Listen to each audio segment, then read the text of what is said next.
Hello, and welcome to episode 73 of TBR, the To Be Read podcast, where we talk about the books we love and the topics that interest us. I'm Patrick Stemp, and as always, I have Michael Ronn and Jamie Maltman here with me. How are you guys doing?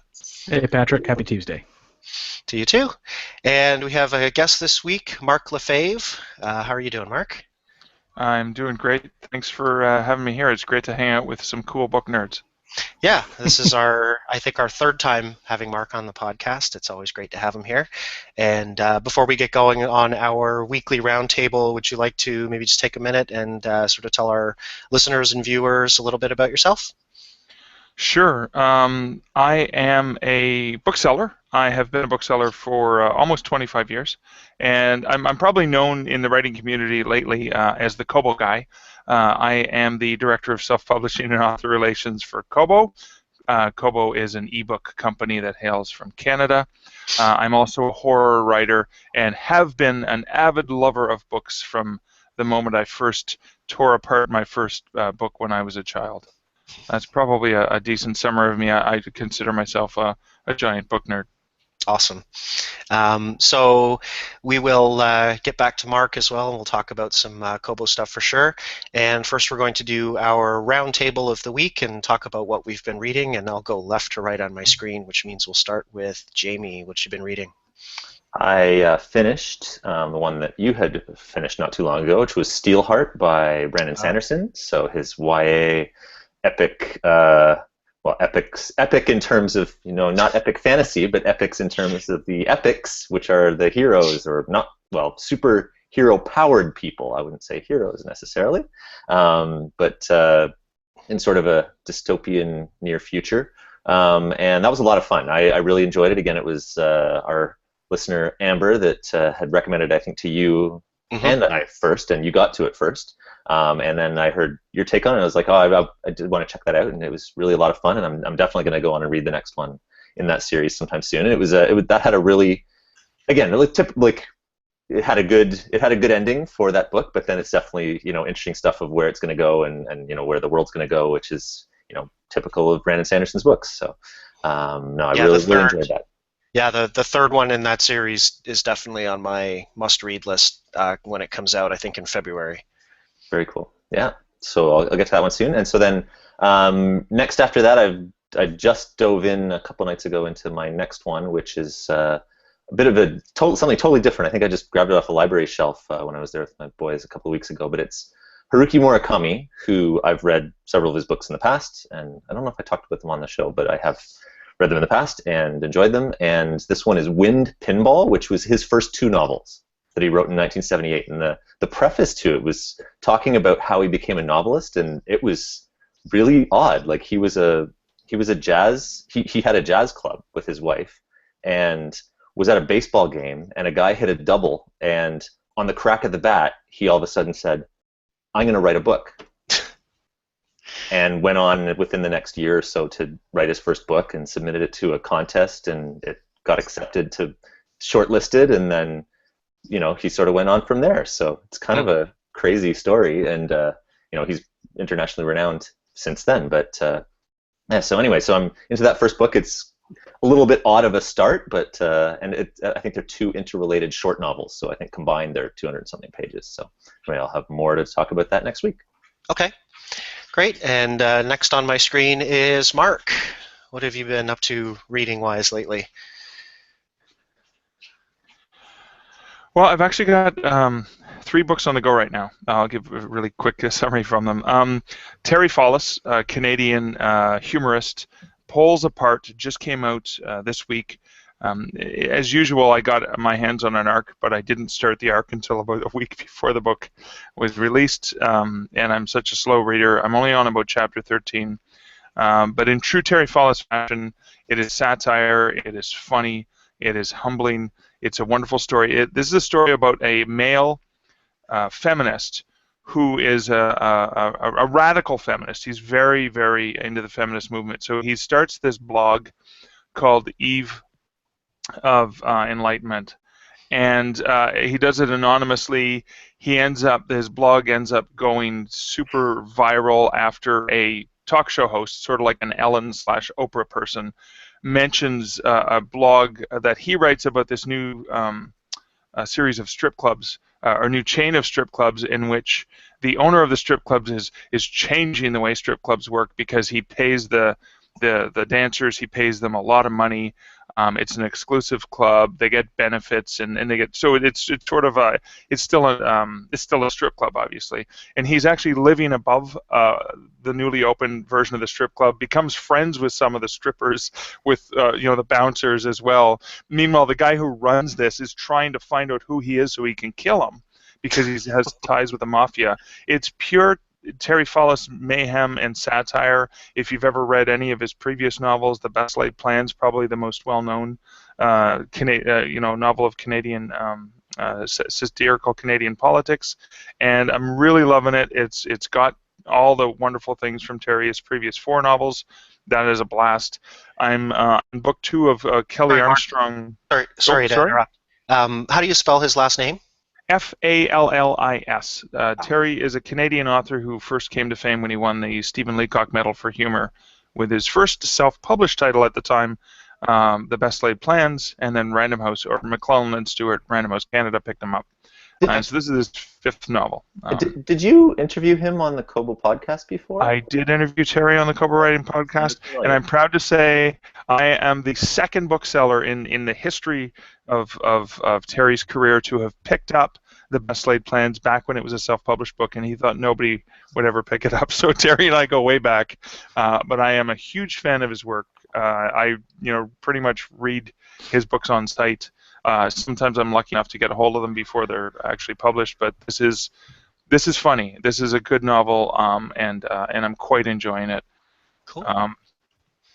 If I'm allowed to flip over to Kelly Armstrong, another Canadian author, Random House put out A City of the Lost, a novel in 6 parts, serialized over the summer. The first time that I saw a major publisher do what indie authors do really, really well.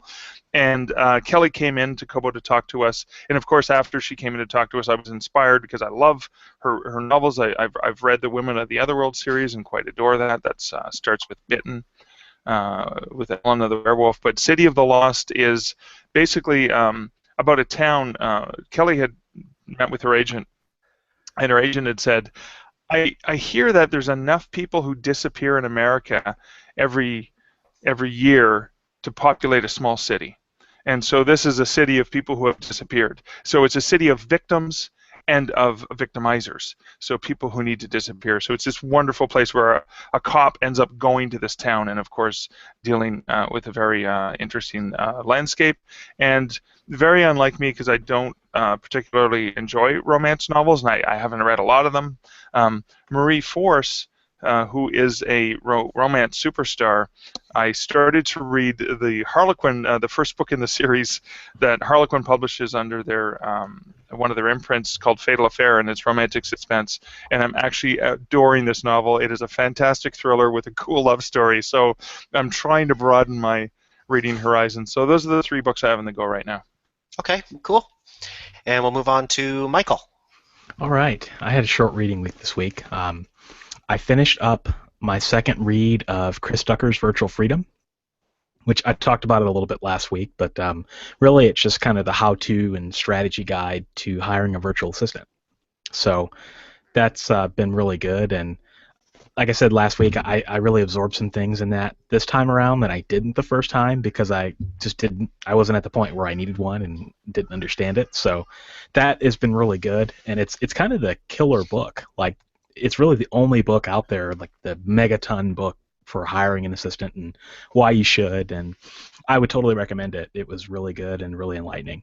So he's got a really good podcast as well. So I finished that up, and then I also started reading a Wang Doodle, is that even a word? Wang Doodle of a book called SEO 2016. So this is the how-to, or like all holds barred or no holds barred book on SEO. And I think that's the author's Adam Clark. And he updates it every year. And he's like a Google certified SEO guy. And so he talks about like the nuts and bolts of SEO. But this is actually like a civilian's guide to SEO. Like, there's no technical programming stuff in here. It's the layperson's guide. So he talks to you kind of like you're a sixth grader, right? He goes through how Google works and what the algorithms are like and how certain sites rank better than others, even though certain sites have characteristics that might make them more favorable to search. And it talks about what Google's actually looking for. And so he does it every year, and he talks about the different things that Google has done since the last update. So I'm starting a YouTube channel for authors, and so this is really important for me, like to know SEO and how it works. So it's been beneficial for me because there's some things I've known about, but I need to be more intentional about how I actually approach it. So been very enlightening, and I just started that. I'm about halfway through it, and like it a lot. So that's been my week. Okay. So let's see, I finished Beowulf this week, and I'm here to report that it is terrible. So, Breaking news. Yeah, I really, I was enjoying it at the start, and then it just starts to drag. So my take on Beowulf is, so it's kind of a reverse. And have all three of you read it, or I've read it. A version of it?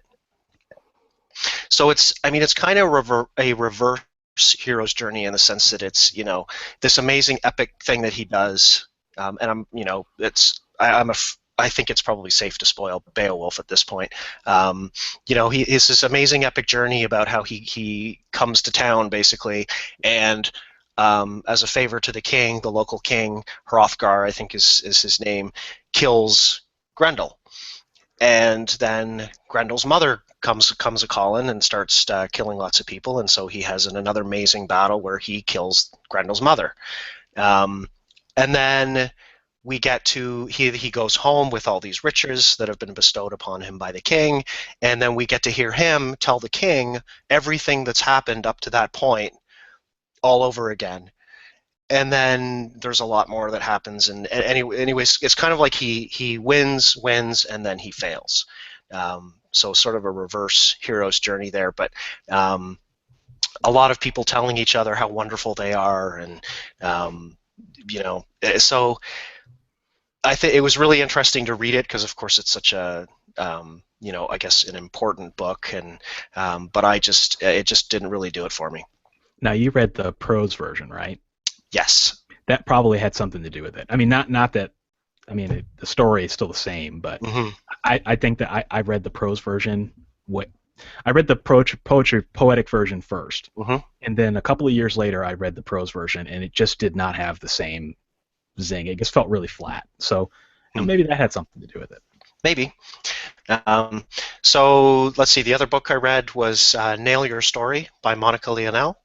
So this is a craft book that just came out. It's basically curated knowledge from a whole bunch of craft books that she has read, that she took and has sort of built into her own framework that she uses for writing.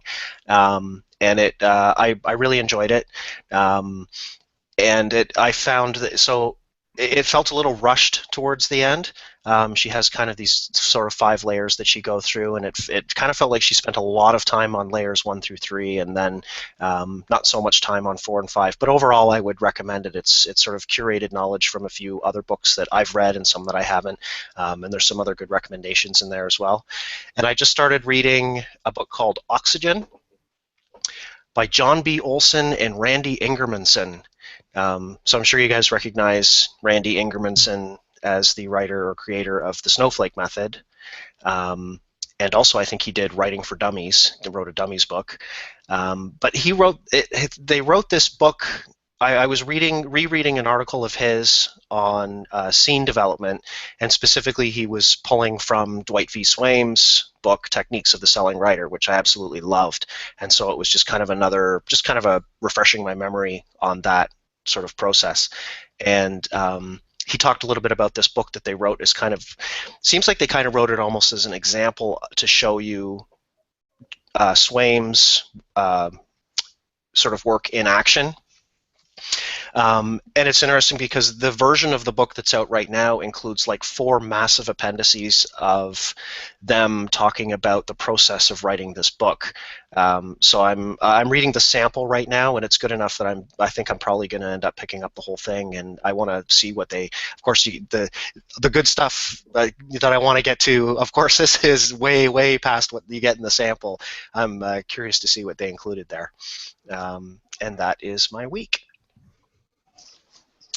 So we'll really quickly touch on just to see if anybody has any interesting news in the reading world over the past week. I just had one thing that I thought was interesting. Did either of you guys have anything that caught your eye this past week? It's been kind of a slow week this week. It has, I think. Yeah, I didn't have anything that jumped out at me though.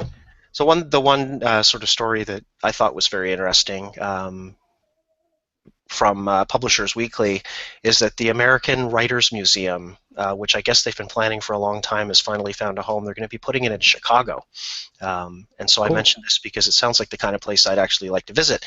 So apparently their mission statement is to engage the public in celebrating American writers and exploring their influence on our history, our identity, our culture, and our daily lives.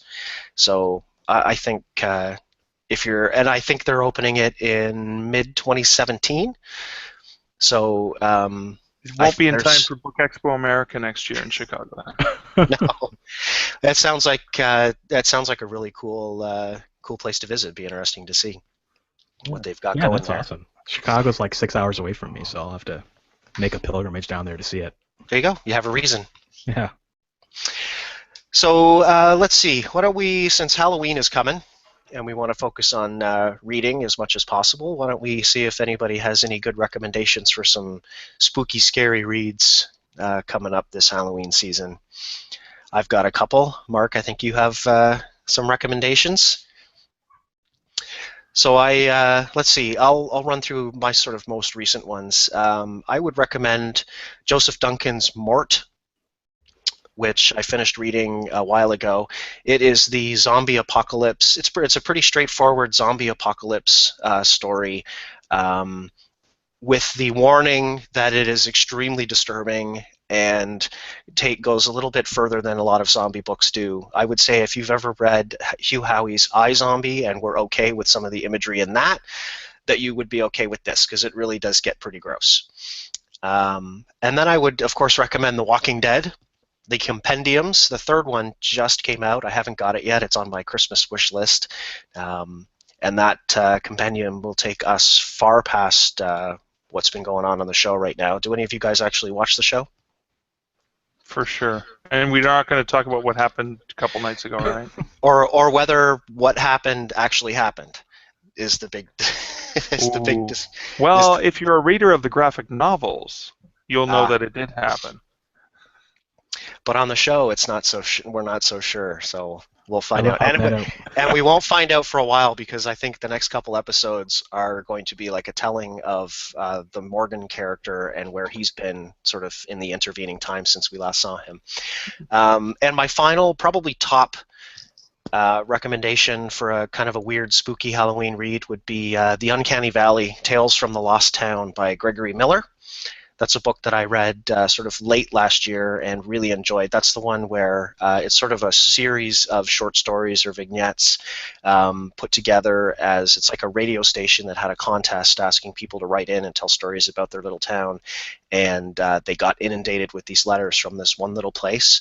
And they're all very spooky, and it's a cool sort of scary read. So those are my recommendations. I had a couple. Sure. Unless you wanted to go, Mark. No, go ahead, Michael. Okay. I'm writing these down. Okay. Well, the first one I have is it's not out yet, and it's by I believe it's called Risen Gods by Joanna Penn and Jay Thorne. They're doing a collaborative novel together, and so Joanna Penn, we all know her as the thriller author, and Jay Thorne is the horror guy. So I think it's a really cool combination. It'll be interesting to see.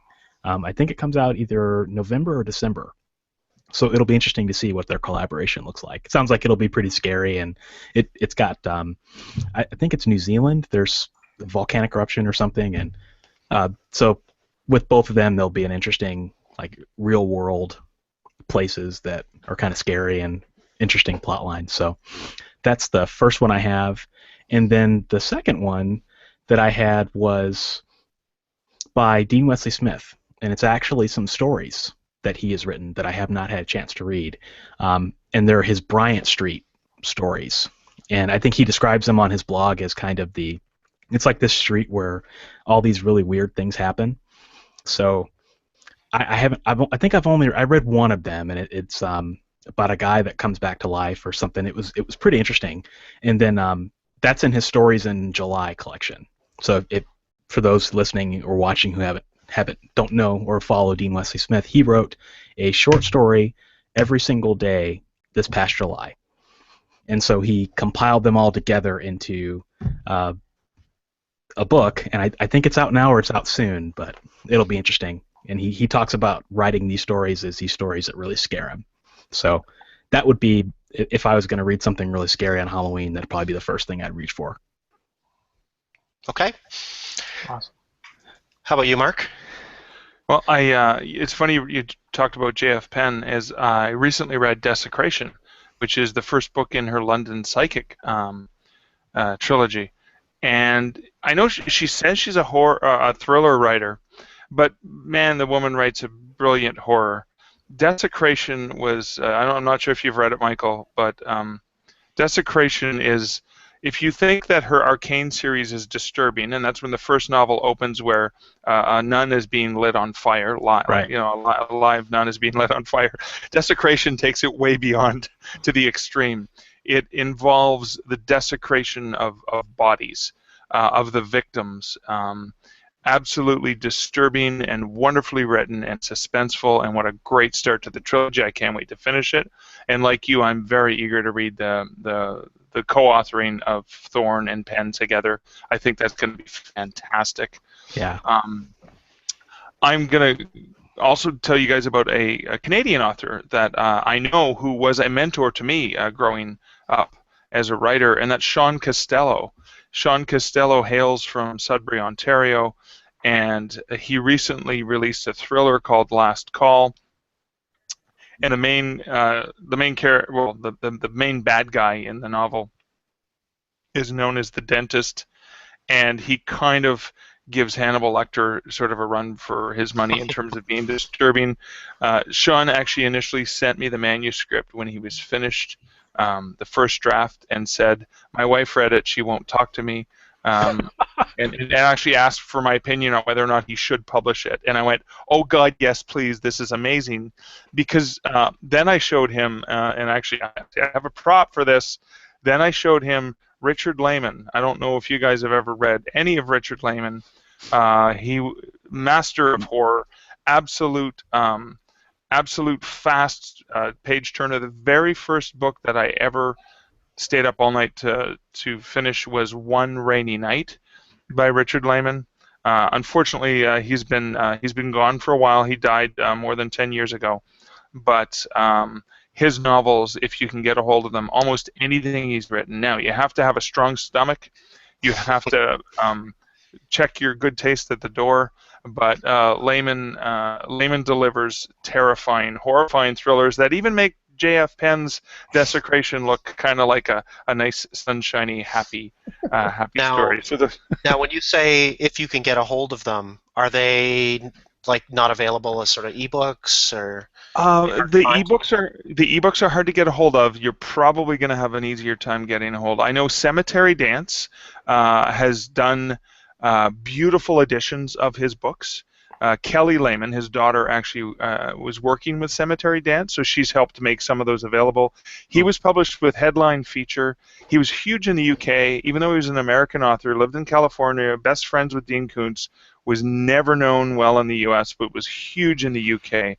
All the editions I have here in Canada, I got from Headline Feature paperbacks that I was able to get in Canada, so it was interesting. So whenever I see his paperbacks in bookstore shelves, I usually buy 2 or 3 of them because I end up giving them to people who can stomach really graphic, nasty horror and say, if you can handle it, trust me, you're going to love this reader. And One Rainy Night was a book, and when I was a bookseller, in the 90s in a mall store in Ottawa. If people can handle horror, I would put One Rainy Night in their hand. And In the Dark was another one that he did. And I said, if this isn't one of the most terrifying novels you've ever read, I'll buy it from you personally.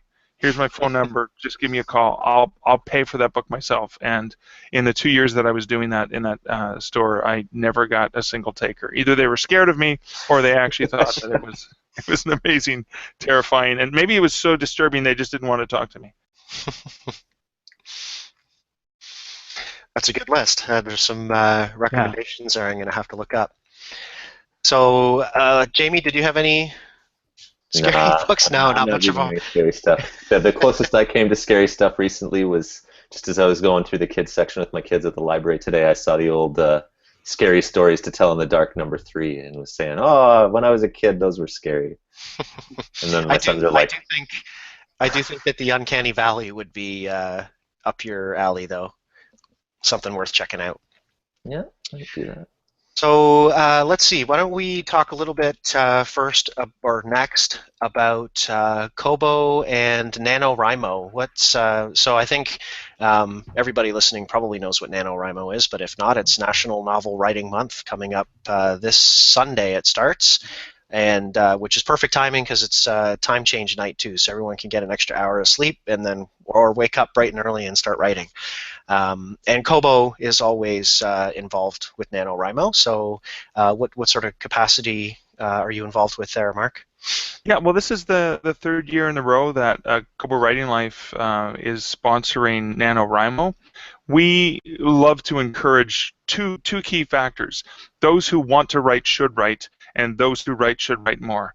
It's completely self-serving because the more books that people write, the more they publish, the more we fill our catalog with books, and the more our readers have. So it's very self-serving. But we've sponsored NaNoWriMo. We've actually gotten together a team. We call it the Kobo Wrimo team. And this year we actually have 9 people because we reached out well beyond the content team, well beyond the known booksellers on the Kobo team in the Toronto office, and we actually got some people who have never written a novel before and are joining. They're really excited. They've always wanted to. We sort of untucked it, and we're also going to be doing a write-in. We've scheduled a write-in about the 3rd week of November.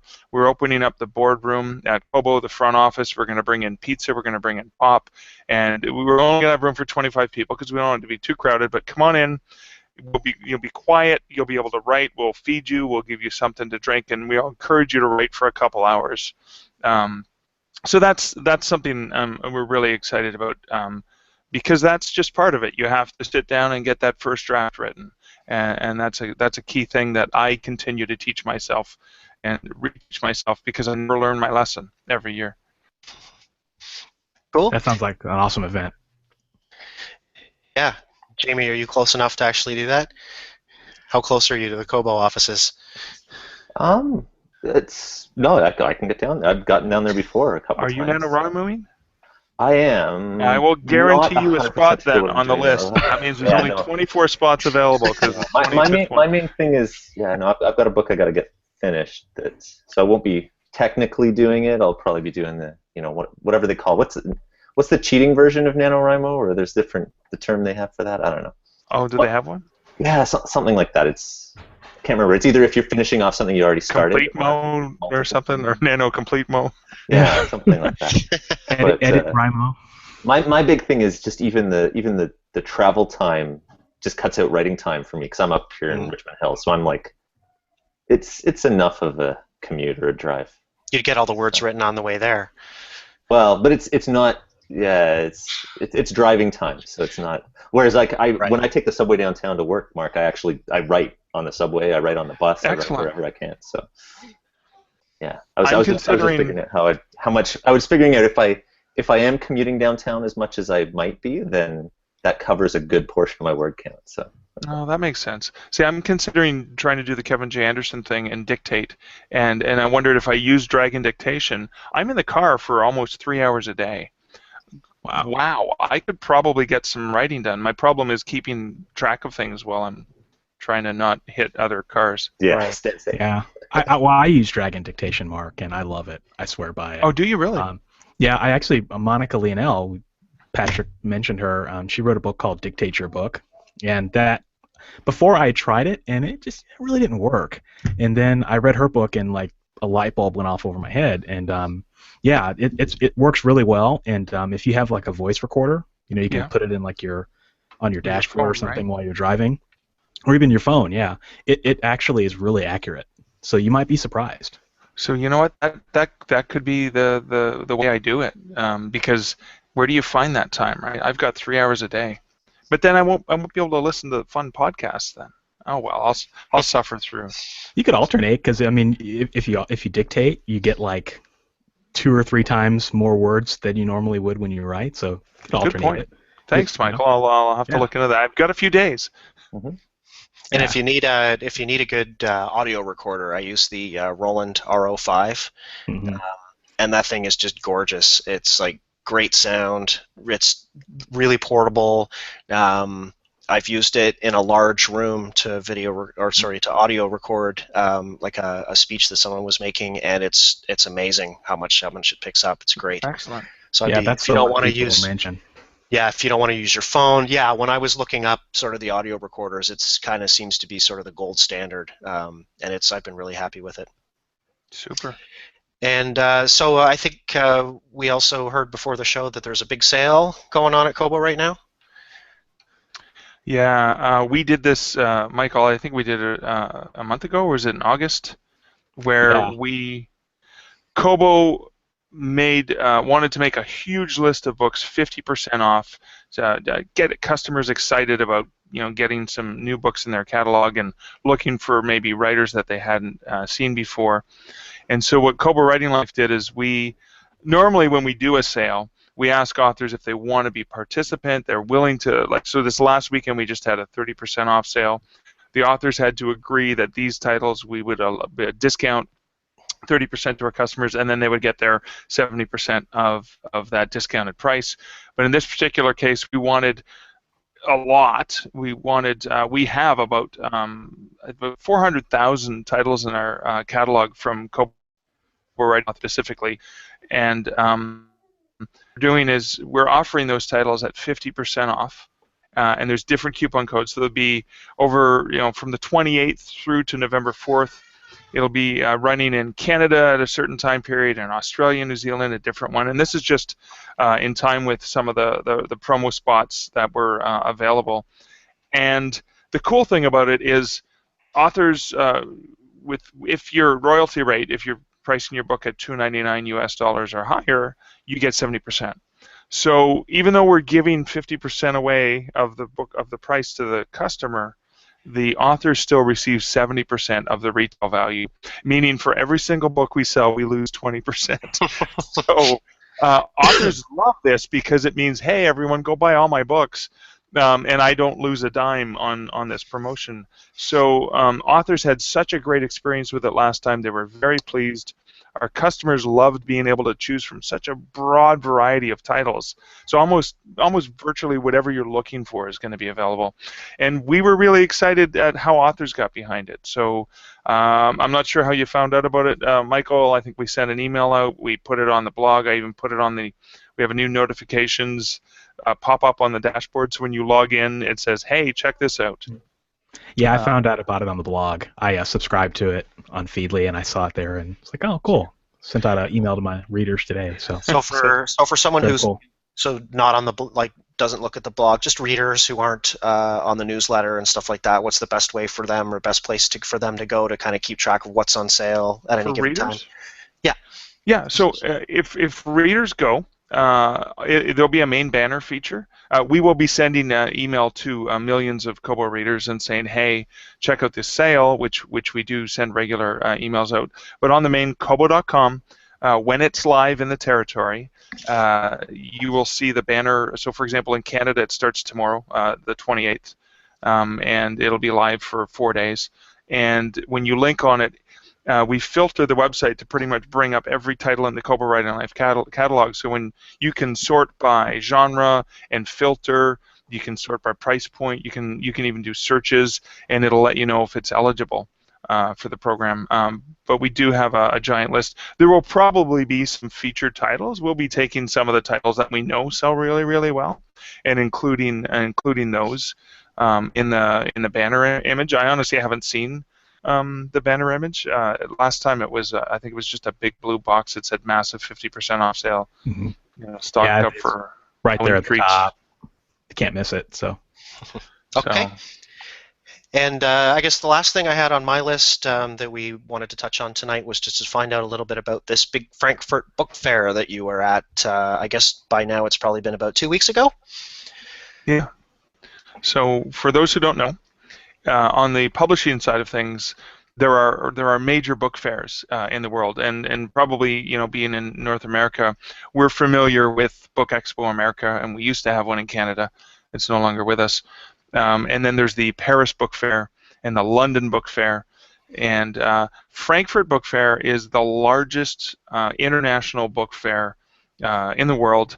And it's kind of funny if you guys been to Book Expo America in New York at the Javits Center? No. So the way I describe Frankfurt is, imagine 4 or 5 BEAs stacked on top of one another, and then multiply that times 10, because the 4 or 5 are just the English language building, and then there's a whole bunch. There's Italian, German, Spanish, French. It's everything. It's absolutely purely international, absolutely amazing. And so I was there a couple weeks ago because my European manager is expecting her baby. She's going to have her baby in December, so she wasn't able to fly, and she lives in Paris, and it's a quick trip for her normally. So I ended up attending. Porter Anderson was running self-publishing day on a Saturday, so I was asked to speak there, and I flew in for that. But I also got a chance to hang out not only with some publishing partners and some business associates to look at more author services that we can provide at a discount to authors, and etc. But sat down with some of our best-selling authors from Germany. I get to spend a lot of time with English language authors from the U.S. and Canada, and I love that part of my job. But this was really special because I normally never meet a lot of the foreign language writers, and so we got a chance to hang out. We actually had a Kobo booth with a beautiful living room set up, and I got a chance to hang out with 4 of our best-selling German authors. And unlike in the U.S., where romance authors are winning all the glory, most of the authors, 3 of the 4 authors I met with that are bestsellers, are thriller writers. So it was interesting to see they are moving towards global, and they're not just selling books in Germany. Believe it or not, their second best-selling country is Italy for German language books.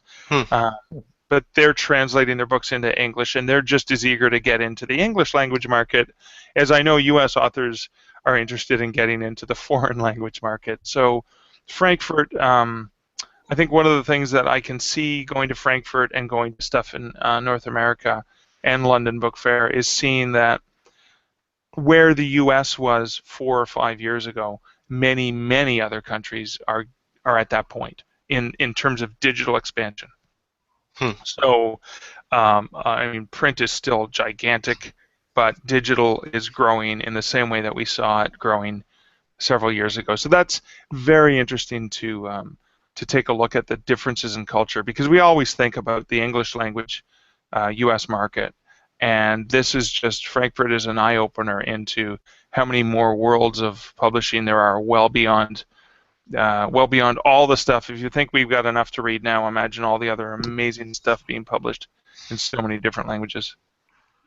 So would you say, as that market is growing right now, is it growing currently more with English language books or with books that have been translated into, like, German or? Both. As the language grows, from what we've seen when I track English language authors who have no translated books and seen them selling in Italy and Germany and France and Spain and Mexico and all the different countries that we're in. That's just English language books. Like, I think Joanna Penn talks about Burkina Faso and all these other countries where she's selling her English language books there. So we're seeing growth there, but we're also seeing for authors who translate or authors who are native of other languages, we're seeing some really interesting growth. Just from our own stats from Kobo Writing Life, rest of world, which is every other territory except the 16 big territories that we could probably all name in terms of Canada, U.S., U.K., Australia, New Zealand, France, Germany, Spain, Italy, Netherlands. Beyond there, as what we call rest of world, it represents about 160 countries, and for most of our authors, rest of world is the third, fourth, or fifth best-selling territory for them. Canada is usually first, and then it kind of alternates depending on what they're writing. Wow. Okay, that's very cool. And so finally, where is the best place that people can sort of connect with you online? Find you and your books. I am markleslie.ca, Twitter @markleslie, and if you're interested in Kobo writer stuff, go to kobowritinglife.com or follow @Kobo Writing Life. Okay, that's great. And thanks again so much for joining us. It's always great having you here. It's always great to hang out with you guys. And Michael, Jamie, any final words before we sign off? No, a happy Halloween. I guess next time we meet, it'll be November. So it sure will, and we'll be deep in Nano. So next week we have author Stefan Bowles joining us. He's the author of The Fourth Sage. He's one of the Apocalypse Weird authors, and he's also one of the writers who is involved in the Tales of the Apocalypse book that's coming out later in November. And so we're excited to talk to him next week. And until then, have a great week. We'll talk to you soon. Happy reading.